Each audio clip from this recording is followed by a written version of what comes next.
Everyone knows the name Pandava Caves, but almost everything you have heard about it is wrong. Local people say the Pandavas lived here, but history revealed a truth far more fascinating. Once a powerful Buddhist capital, today a silent monument. This is the real story of Pandavleni Caves at Nashik. High above the modern city of Nashik, hidden in silent hills, lies a place carved not by machines but by belief. These are the Pandavleni Caves, a story of monks, mountains, meditation, and a civilization that slowly vanished. Pandavleni, also called the Pandava Caves or Nashik Caves, are located around 8 kilometers from Nashik city. There are 24 rock-cut caves carved into hard basalt stone between the 1st century BCE and 3rd century CE. Today, tourists see stone halls and pillars. But once, this place was alive with a chanting, learning, and disciplined human life. Why are they called Pandava Caves?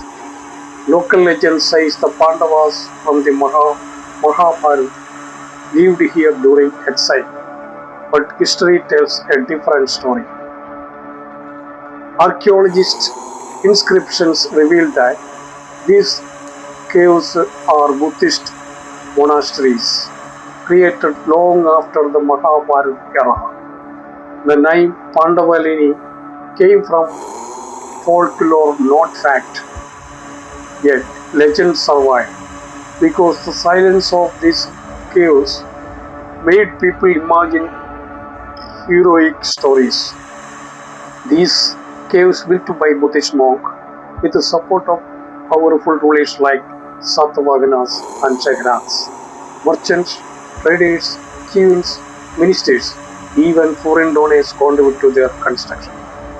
Ancient Brahmi inscriptions carved into stone mention donors and monks by name. This tells us that Nashik was once major spiritual and trade center connecting northern and southern India. The caves were not just a place to stay, they were monasteries, meditation centers, schools, and shelters for travelers. How a mountain was carved. Carving Pandavleni was an act of patience and devotion. Using iron chisels, hammer stones, craftsmen removed tons of basalt rock working from top to bottom. There were no blueprints, no machines. Every pillar, water channels, and meditation cell was carved by human hands. Each cave took decades to complete. The silence you feel today once echoed with stone, street, and display. The important caves and their purpose. Cave number 3, the Chaitya Hall. This was the spiritual heart of the Pandavleni, a grand prayer hall with a stupa at the end, designed to echo chant and focus the mind. Residential viharas. Small rooms carved in the stone served monk cells. Simple stone beds, no decorations, designed only for rest and meditation. Water systems. Rainwater tank and drainage channels were engineered to store water year round. This made life possible even during dry seasons. Daily life of the monk. Life inside Pandavleni followed strict discipline. Monks worked before sunrise. They meditated in silence, studied Buddhist scriptures, taught travelers, and lived with minimal possessions. They ate once a day before. Their food included rice, barley, lentils, forest vegetables, fruits, nuts, and clean rainwater. This lifestyle created what we might call today perfect mental and physical health. No stress, no disease, only balance. The science and health of the monk. The monk's unknowing practice when modern science now confirm. Intermittent fasting, mindful eating, breath control, walking meditations, circadian rhythm living. The basalt caves stayed cool in summer and warm in winter. Silence reduced mental fatigue. Community living improved emotional health. Pandavleni was not just a monastery, it was an ancient wellness system. Why the monk vanished? By the 4th to 5th century CE, things began to change. Royal support ended, trade routes shifted, other religions gained prominence. Without food donation and protection, monks migrated to stronger centers like Ajanta and Ellora. Pandavleni slowly emptied. No war, no destruction, only silence. Forgotten for centuries, nature took over. Vegetation covered the path, water tank filled with mud. For nearly 1,000 years, the caves slept. British archaeologists rediscovered them in the 19th century. Pandavleni today, a message from the past.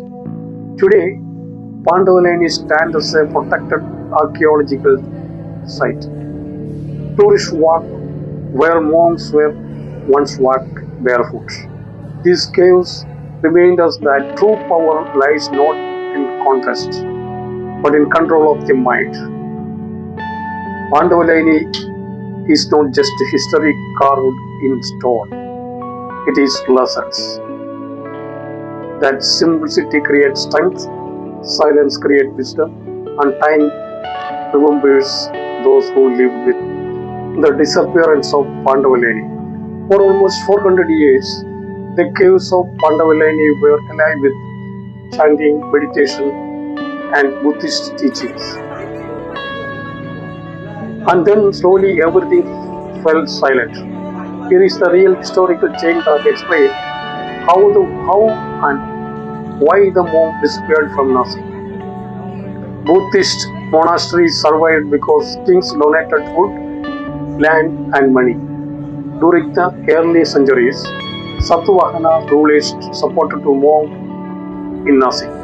But after the 3rd, 4th century CE, new kingdom rose. Political priorities changed. Funding for Buddhist monks stopped. Without royal support, monks had no supplies, no food routes, and no protections. This was the first major blow.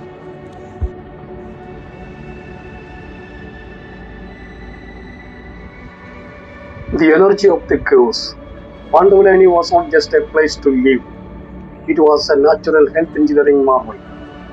The basalt stone kept the temperature cool. The halls were designed to echo chants that stimulated the brain and heart.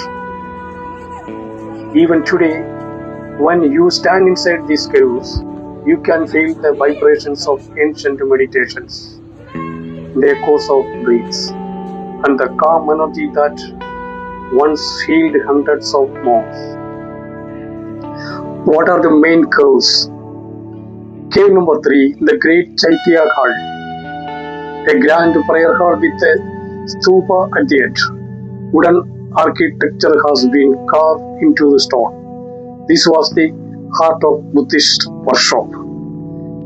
Cave number 18, viharas, residential cells for monks, tiny rooms with stone beds, silent spaces meant for meditation. Cave number 10, the Pandavleni Cave, rich carving, stone inscriptions and water system engineering, water tank and drainage system. The monk carved rainwater harvesting tank too advanced that they still work today. This shows how engineering and spirituality were combined. If you want more mysterious and untold stories like this, subscribe and stay with us on this journey into the unknown. Life inside Pandavleni was disciplined, peaceful, and spiritual focused. Every day followed a routine. Meditation. Monks spent hours in silence. The thick stone wall blocked outside noise, helping achieve deep concentrations. Scriptural study. Monks studied Buddhist texts like the Tripitaka. Teachers held sessions in the large halls. Chanting and prayer. Inside the Chaitya hall, monks chanted sacred verses. The acoustic of the cave amplified their voice like a natural speaker. Writing inscriptions. Stone inscriptions were created or record donors. The ancient wisdom still matters today. Then Pandavleni still speaks.